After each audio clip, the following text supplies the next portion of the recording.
بقرہ کی ان آیات کا تذکرہ چل رہا ہے جن میں اللہ تعالیٰ نے طلاق کا تذکرہ فرمایا۔ آج کی جو آیت کریمہ ہے، اس آیت کریمہ کے نزول کے تعلق سے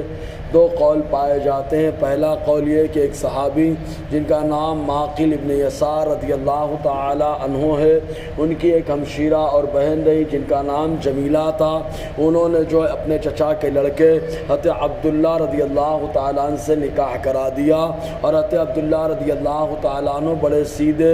اور بہت نرم حلیم الطبع اور نرم خو تھے، چنانچہ انہوں نے شادی کر دی، اور شادی کرنے کے بعد ان کو جو ہے ان کے یہاں رخصت کر دیا۔ چند دن گزرے اور گزرنے کے بعد حضرت عبداللہ رضی اللہ تعالی عنہ نے حضرت جمیلہ کو طلاق دے دیا، اور طلاق دینے کے بعد ان کو ان کے بھائی کے گھر بھیج دیا۔ جب ان کے بھائی کے گھر وہ آئیں تو حضرت معقل ابن یسار رضی اللہ تعالی عنہ نے قسم کھا لی کہ اب اپنی بہن کو عبداللہ کے گھر بھیجنا نہیں ہے، لہٰذا انہوں نے قسم کھا لی، اور عدت مکمل ہونے سے پہلے حضرت عبداللہ کے دل یہ بن گیا کہ اگر عدت پوری ہو گئی تب ایسی صورت میں دوبارہ میں جمیلہ سے نکاح کر لوں گا اور جمیلہ کو اپنے نکاح میں واپس لے لوں گا۔ انہوں نے نیت کر لی، اور یہ اس زمانہ تھا جس زمانے میں بچیوں کو لوگ جو غریب ہوتے وہ زندہ نہیں رکھتے تھے، کیونکہ اٹھا کر اس کو لے جا کر زندہ دفن کر دیا کرتے تھے، اور جو لوگ بڑے بڑے ہوتے وہ تو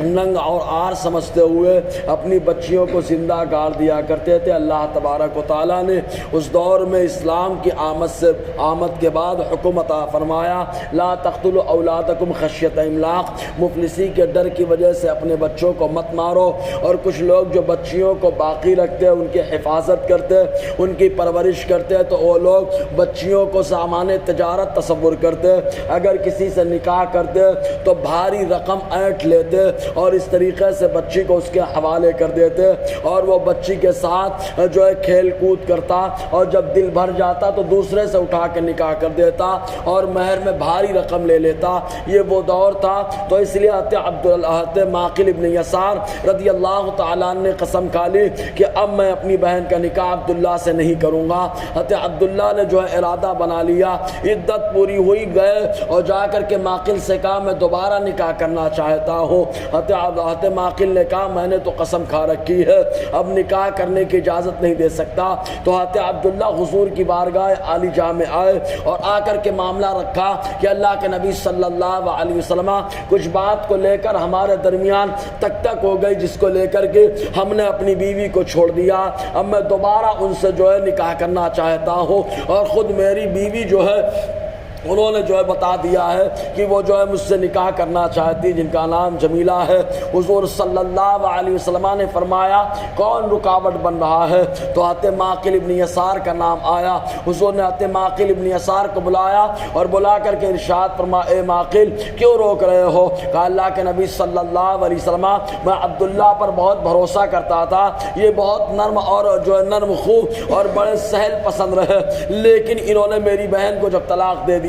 تب میں نے ارادہ اور نیت کر لی اور قسم کھا لیا اب میں ان سے نکاح نہیں کروں گا۔ حضور صلی اللہ علیہ وسلم نے فرمایا تم اپنی قسم کا کفارہ دے دو اور اپنی بہن کا ان سے نکاح کر دینا۔ اس وقت اللہ تبارک و تعالیٰ نے آیت کریمہ نازل فرمائی اور ارشاد فرمایا وَإِذَا طَلَّقْتُمُ النِّسَاءَ فَبَلَغْنَ أَجَلَهُنَّ فَلَا تَعْضُلُوهُنَّ أَن يَنكِحْنَ أَزْوَاجَهُنَّ إِذَا تَرَاضَوْا بَيْنَهُم بِالْمَعْرُوفِ۔ اللہ تعالیٰ فرماتا ہے اور جب تم طلاق دے دو عورتوں کو تو وہ عورتیں اپنی عدت کو پہنچ جائیں، تو اے عورتوں کے والیو فلا تعضلوہن، تو تم انہیں مت روکو کہ وہ اپنے شوہروں سے نکاح کرے جب وہ آپس میں جو ہے بھلائی کے ساتھ راضی ہو اور رضامند ہو۔ تو اس وقت یہ آیت کریمہ نازل ہوئی۔ اور دوسرا قول یہ ہے کہ حضرت جابر بن عبداللہ رضی اللہ تعالیٰ عنہ، یہ حضرت جابر بن عبداللہ رضی اللہ تعالیٰ عنہ کے ایک چچا زاد بہن تھی، انہوں نے نکاح کر دیا اپنی بہن کا، اور جو ان کے بہنوئی تھے انہوں نے طلاق دے دیا،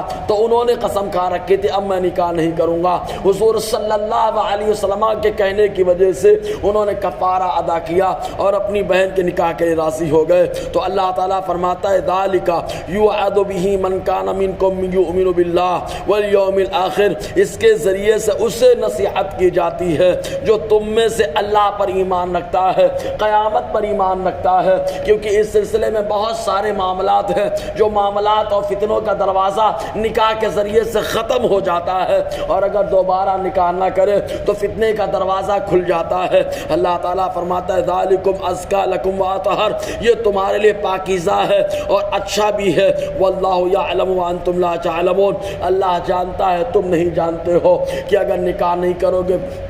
کتنے فتنے کے دروازے کھل جائیں گے انشاءاللہ، اور آگے گفتگو رہے گی۔ اللہ تعالی ہم سب کو فیضان قرآن برکات قرآن سے مالا مال